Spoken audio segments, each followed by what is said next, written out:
सोचो दोस्तों, रात का टाइम है, टेम्परेचर -30 डिग्री सेल्सियस।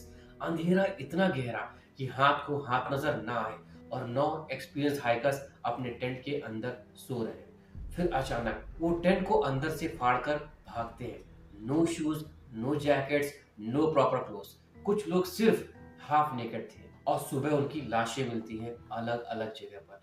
किसी की चेस्ट टूट चुकी है तो किसी को स्कल इंजरी थी और एक लड़की की टंगी गायब थी। कोई स्ट्रगल के मार्क्स नहीं, कोई एक्सटर्नल वेपन इंजरी नहीं। दोस्तों, ये क्या था? ये एक्सीडेंट था या कुछ और? ये है ध्यातलोव पास इंसिडेंट। नमस्कार दोस्तों, मैं हूं आदित्य और आप देख रहे हैं आदित्य अवेयरनेस। दोस्तों, अगर आप मेरे चैनल में नए हैं तो प्लीज अभी सब्सक्राइब कर लो, क्योंकि यहाँ पर नॉलेज के साथ साइंटिफिक रीजन भी दिया जाता है और स्टोरी के साथ आपको अवेयर भी किया जाता है। तो चलो स्टार्ट करते हैं आज का मोस्ट हॉरिफिक और क्रीपी वीडियो।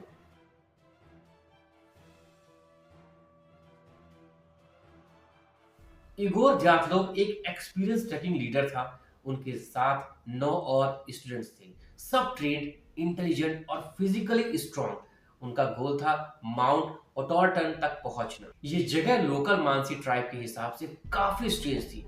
दोस्तों, आपको जानकर हैरानी होगी कि ओटोर्टन का मतलब ही होता है डोंट गो देयर।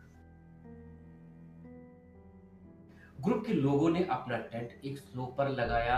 नॉर्मल लोगों ने स्लोप के नीचे टेंट लगाया, पर ज्ञात ने ऊपर लगाया। शाम को उन्होंने खाना खाया, डायरी लिखी, फोटोज क्लिक किए। सब कुछ नॉर्मल लग रहा था। और दोस्तों, जहां पर उन्होंने अपना टेंट लगाया था उसको बोला ही जाता था माउंटेन ऑफ द डेड। और फिर रात के बीच कुछ ऐसा हुआ जिसने उन्हें मजबूर कर दिया कि टेंट को अंदर से कट करके भागना पड़ा, वो भी बिना कपड़े के, बिना शूज के, -30 डिग्री सेल्सियस में।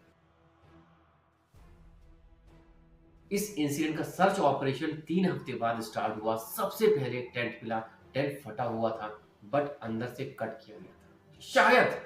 शायद इतना टाइम भी नहीं था कि टेंट की जिप खोल सके। दोस्तों, क्या हुआ होगा कि -30 डिग्री सेल्सियस में टेंट से भागना पड़ा। फुटप्रिंट्स मिले जिनको फॉलो किया गया। पहले 2 बॉडीज मिली, एक ट्री के पास ऑलमोस्ट नेकेड। फिर 3 बॉडीज और मिले, इंक्लूडिंग त्याग को। बाकी 4 बॉडीज 2 महीने बाद मिले, स्नो के नीचे दबे हुए। उन 4 में से एक की चेस्ट इतनी बुरी तरह क्रश थी जैसे कार एक्सीडेंट हो गया हो। एक का स्कल फ्रैक्चर था। एक फीमेल मेंबर थी जिसकी टंग मिसिंग थी। अब दोस्तों, यहां से आदित्य अवेयरनेस का असली काम स्टार्ट होता है।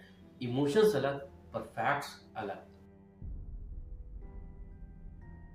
दोस्तों, आवालांच का मतलब होता है कि माउंटेन में हवा ऐसे एंगल से निकलती है और कानों प्रति जैसे लगता है कि कोई साथ में है। एक्सप्लेनेशन 2019 में रशियन अथॉरिटीज ने क्या दिया वो जानिए। Mini avalanche like snow slab slide हुआ, टेंट अनस्टेबल हो गया, पैनिक में लोग भागे, हाइपोथर्मिया से डेथ। बट प्रॉब्लम्स क्या थी ये समझिए। आवालांच के स्ट्रॉन्ग मार्क्स नहीं थे, फुटप्रिंट्स सेफ थे, टेंट पूरा दबा नहीं था, इसीलिए लोग सेटिस्फाइड नहीं हुए। High speed cold wind slope पर आती है।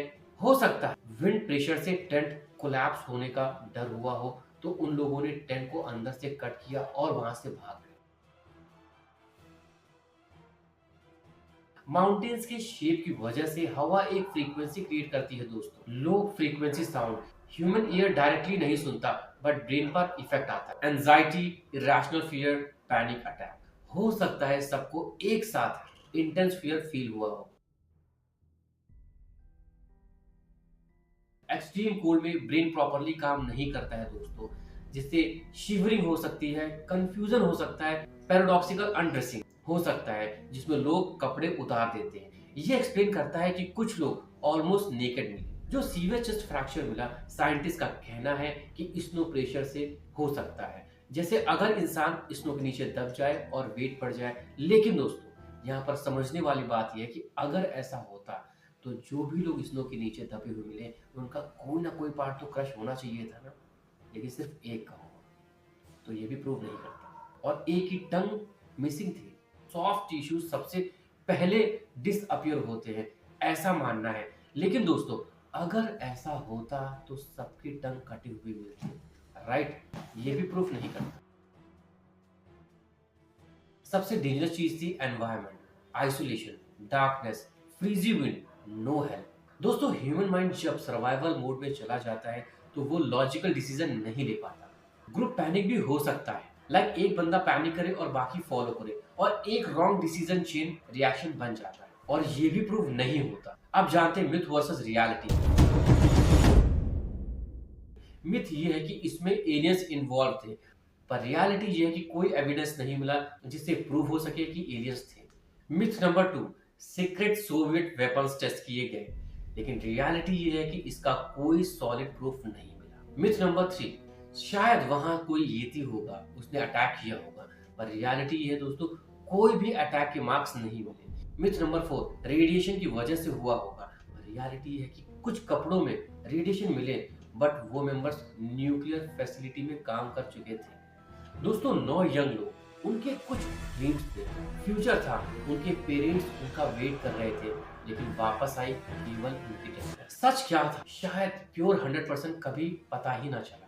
पर दोस्तों, एक चीज क्लियर है कि नेचर को अंडरएस्टिमेट करना इंसान की सबसे बड़ी गलती होती है। माउंटेन्स ब्यूटीफुल होते हैं, पर वो इंसान के दोस्त नहीं होते। वहां क्या था, क्या हुआ, कैसे हुआ, क्या उन लोगों के अलावा वहां कोई और भी था, किसी को भी नहीं पता।